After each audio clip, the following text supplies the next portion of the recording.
नमस्कार, स्वागत है आप सभी का। आज के लेक्चर का विषय है त्रिशंकु कहानी। इसकी लेखिका का नाम है मनु भंडारी। मनु भंडारी ने यह कहानी उस पीढ़ी पर लिखी है जो हमारी स्वतंत्रता के बाद आधुनिकता को स्वीकार कर रही थी। यह वह पीढ़ी है जो स्वतंत्र होने के बाद अपने परंपरागत भारतीय मूल्यों और नियमों से दूर हटकर अपने आप को आधुनिक सिद्ध करना चाह रही थी। इसको समझने का एक और प्रयास करते हैं। सन 1947 के बाद जब हमें स्वतंत्रता प्राप्त हुई तो हमारे देश ने विकास की ओर अपने कदम बढ़ाए। इस विकास में सबसे अधिक प्रभावित किया हमारी भारतीय नारी को। यह नारी अपने घर की चारदीवारी को छोड़कर बाहर शिक्षा प्राप्त करने जाने लगी और शिक्षा के प्रभाव से ही उसकी जो विवाह की आयु थी वह भी बढ़ गई। नारी पुरुष के समकक्ष उसके कंधे से कंधा मिलाकर चलने का प्रयास करने लगी और इस प्रयास में उसने पुराने जो भ्रामक नियम थे उसको तोड़ने का प्रयास किया और अपने आप को वैचारिक दृष्टि से आधुनिक बनाने का प्रयास उस पीढ़ी द्वारा किया गया। लेकिन इन परंपरागत भारतीय मूल्यों और आधुनिक मूल्यों के बीच में जितना अधिक एक नारी पिसी उतना और कोई नहीं। इसी संघर्ष, इसी विकट स्थिति और उसकी मनोदशा का वर्णन मनु भंडारी ने अपनी कहानी में बहुत ही स्वाभाविक और यथार्थ ढंग से किया है। इसके पूर्व नारी की इस दशा का वर्णन पुरुष लेखकों द्वारा किया गया, लेकिन यह उतना सटीक नहीं बैठा जितना कि मनु भंडारी ने अपनी कहानियों के माध्यम से उसके संघर्ष और उसकी वैचारिकी को व्यक्त किया है। त्रिशंकु कहानी ऐसी ही पीढ़ी पर आधारित कहानी है जो अपने परंपरागत मूल्यों को छोड़ते हुए अपने आप को आधुनिक बनाने का प्रयास कर रही है। लेकिन ना तो यह पूर्ण रूप से पुरानी परंपरागत पीढ़ी को अपना पाती है और ना ही पूर्ण रूप से अपने आप को आधुनिक सिद्ध कर पाती है। यह पीढ़ी अपने परिवार में, समाज में विभिन्न बहसों के माध्यम से, वाद विवाद के माध्यम से परिवर्तन लाना चाहती है और यह पीढ़ी, ऐसी पीढ़ी को हम बुद्धिजीवी पीढ़ी कह सकते हैं। यह कहानी ऐसी ही एक बुद्धिजीवी नारी पर केंद्रित है। आत्मकथात्मक शैली में लिखी गई यह कहानी तनु, जो 16 वर्षीय एक बालिका है, वह पूरी कहानी को बयां करती है। 16 वर्षीय तनु इस कहानी को बताते हुए कहती है कि उसके घर का जो माहौल है वह बहुत ही बौद्धिक है। दिन में 2-3 घंटे कार्य करने के बाद माताजी पूरे दिन वैचारिक वाद विवाद और बहसों में ही अपना समय बिताना उचित समझती हैं। उसका मानना है कि बुद्धिजीवी वर्ग शायद काम करना सबसे निकृष्ट कार्य समझता है। उसके घर में आए दिन विवाह, संबंधों, समाज पर जोरदार बहसें होती और बहसें इतनी तीव्र गति से आगे बढ़ती कि उसे ऐसा लगता कि विवाद समाप्त होने के बाद 1 या 2 विवाह संबंध तो अवश्य ही टूट जाएंगे। लेकिन यह पीढ़ी मात्र बातों के ढकोसले तो बनाती थी, वाद विवाद तो करती थी, उसमें समय तो गंवाती थी, लेकिन अपने परंपरागत जो सामाजिक मूल्य हैं उसे छोड़ नहीं पाती थी और विवाह संस्था में बनी रहती थी। तनु को आश्चर्य होता था कि मात्र बहसों को दीवार पर टांगने के लिए ही बहसें की जाती हैं या अमल करने के लिए करी जाती हैं। इसी वैचारिक द्वंद्व और अपने संपूर्ण पारिवारिक परिवेश को दर्शाने के लिए ही तनु अपनी कहानी कहती है। तनु कहती है कि उसकी माँ अपने आधुनिकता के झंडे गाड़ने के लिए, अपना प्रभाव अपनी बच्ची पे स्थापित करने के लिए आए दिन अपने प्रेम विवाह की गुणगान करती है। वह बताती है कि किस प्रकार से पुरातन पंथी उसके नाना जी से उसने लड़कर प्रेम विवाह किया था। इतनी अधिक संख्या में वह इस प्रसंग को बता चुकी थी कि तनु को एक एक संवाद याद हो चुका था। घटना कुछ आगे बढ़ती है।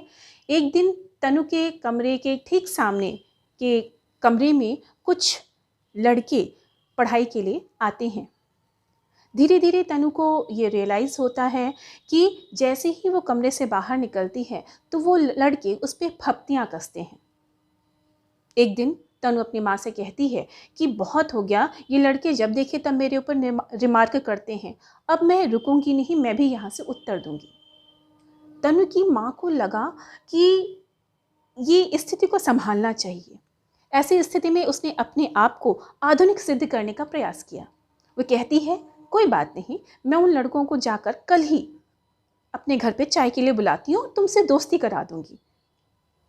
अगले दिन यही होता है, बच्चे चाय पे मिलने आते हैं और उनकी दोस्ती तनु से करा दी जाती है। इतने खुले वातावरण को पाकर तनु भी प्रसन्न होती है और वह लड़कों से दोस्ती बढ़ा लेती है।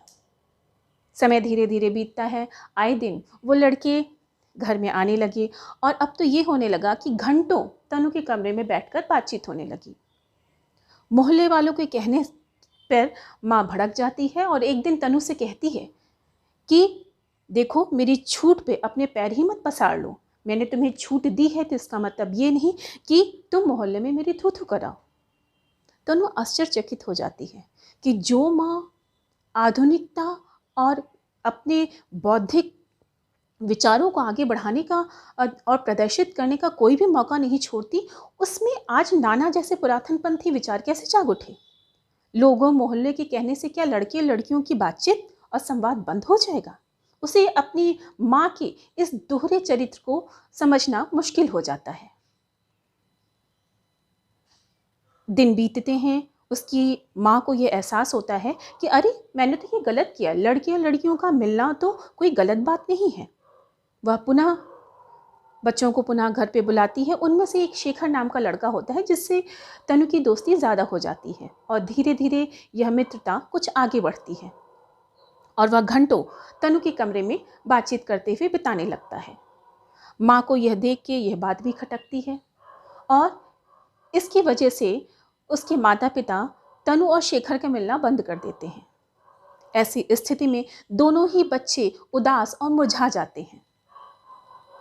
अपने मुरझाए हुए बच्चों के चेहरे देख के तनु की माँ पुनः अपने आप को कोसती है कि मैंने फिर से वही पुरानी बातों को अपना लिया। लड़के और लड़कियों का मिलना तो स्वाभाविक है। पुनः वह स्थिति को संभालती है और अपने आधुनिक होने का दृश्य प्रस्तुत करते हुए उन दोनों बच्चों को पुनः भेंट करवा देती है।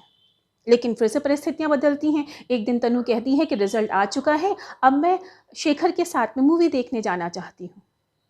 पुनः उसकी माँ एक विपरीत स्वभाव में ढल के कहती है, अरे नहीं, मैंने प्लान बनाया है, तुम मेरे साथ चलो, शेखर के साथ जाना उचित नहीं है। तनु अपने कमरे में जाते हुए सोचती है कि उसकी माँ में कभी कभी अचानक नाना जाग उठते हैं और कभी कभी उसकी आधुनिक माँ जाग उठती है। तनु सोचती है कि माँ ने जब नाना से लड़कर प्रेम विवाह किया था तो नाना से लड़ना आसान था, क्योंकि नाना एक विचारधारा को लेकर चलते थे, परंपरागत विचारधारा को लेकर। लेकिन उसकी माँ ना तो परंपरागत विचारधारा को आगे लेके चल रही है और ना ही आधुनिक, तो उसकी माँ से लड़ना मुश्किल है। क्यों? क्योंकि कब वह परंपरागत विचारों को आगे लेके चले और कब आधुनिक विचार को लेके आगे चले, यह समझना मुश्किल है। इसी दोहरे चरित्र को उद्घाटित करने का प्रयास तनु कर रही है। इस प्रकार हम देखते हैं कि यह कहानी दो पीढ़ियों के बीच के संघर्ष की कहानी है। नई पीढ़ी और पुरानी पीढ़ी के मध्य होने वाले मूल्य संघर्ष की कहानी है और इसका परिणाम क्या निकलता है? मूल्यहीनता।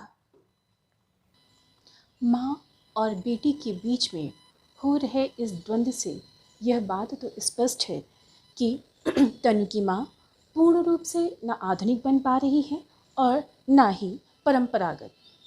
इस प्रकार से माँ के लिए प्रयुक्त किया गया त्रिशंकु शब्द बहुत ही उचित और सार्थक है, जो इस कहानी के उद्देश्य को व्यक्त करने में समर्थ है। इस कहानी का जो अंत है उस पर ज़रा ध्यान दीजिए। कहानी के अंत में तनु को ये पूर्ण रूप से स्थिति स्पष्ट हो जाती है कि उसे माँ की तरह अपने पिता से लड़ना नहीं पड़ेगा और यह भी स्पष्ट है कि उसे अपना जीवन साथी का चयन करने की पूर्ण स्वतंत्रता प्राप्त है। तो कहानी का अंत नारी मुक्ति की एक सुखद अनुभूति भी दे जाता है। इस पूरी कहानी को देखने पे हमें कुछ विशेषताएं दिखती हैं, जिनमें से पहली चीज़ है, इस कहानी में परंपरागत भारतीय मूल्यों के प्रति जो टकराहट है उस युग में जो हो रही थी, वह इस कहानी में भी परिलक्षित हो रही है। और इसी के साथ ही साथ नारी की जो दृष्टि है वह लेखिका ने अपने वैचारिक धरातल पे जाते हुए एक नारी के अंदर उतरकर जिस प्रकार से उसको यथार्थता प्रदान की है, वह इस कहानी का मुख्य आकर्षण है। नई कहानी आंदोलन की मनु भंडारी एक सशक्त लेखिका हैं। नई कहानी आंदोलन का समय मोटे तौर पे 1954 से लेके 1963 के आसपास माना गया है। इस समय की एक प्रमुख लेखिका के रूप में मनु भंडारी उभर के हमारे सामने आती है। इसी युग में कृष्णा सोबती और उषा प्रियमवदा जैसी मानी हुई लेखिकाएं भी हमें देखने को मिलती हैं। त्रिशंकु कहानी में मनु भंडारी ने नारी मन के द्वंद्व को जिस यथार्थ के धरातल पर प्रस्तुत किया है, इसको व्यक्त करने में एक नारी ही सफल हो सकती थी। इसके पूर्व पुरुष लेखकों ने भी नारी मन के द्वंद्व को, उसकी स्थिति को, संघर्ष को प्रस्तुत करने का प्रयास किया, लेकिन मनु भंडारी ने जिस धरातल पे उतर के इसे यथार्थता और सटीकता प्रदान की है, वह दुर्लभ है। जहाँ तक इस कहानी की भाषा की बात करें तो बहुत ही सरल, साफ सुथरी भाषा का प्रयोग किया गया है, जो पाठकों तक सहज ही भाव में पहुंच जाती है और कहानी के उद्देश्य को स्पष्ट कर देती है। इस कहानी की एक और उल्लेखनीय विशेषता यह है कि यह कहानी बदलते हुए पारिवारिक परिवेश को प्रस्तुत कर रही है। किसी भी समाज में परिवर्तन को यदि हम देखना चाहें तो उसका आरंभ परिवार से होता है। परिवार किसी भी समाज की सबसे छोटी इकाई होती है। उस समय में परिवारों में हो रहे परिवर्तन को उद्घाटित करने में यह कहानी पूर्ण रूप से सफल मानी जाएगी। तो यह कहानी बदलते पारिवारिक मूल्यों की एक दास्तां है। आशा करती हूँ आपको त्रिशंकु कहानी की यह समीक्षा समझ में आ गई होगी। यदि इस प्रकार के जानकारी पूर्वक वीडियो आपको पसंद हो तो इस चैनल को सब्सक्राइब करिए और लाइक करिए। बहुत बहुत धन्यवाद।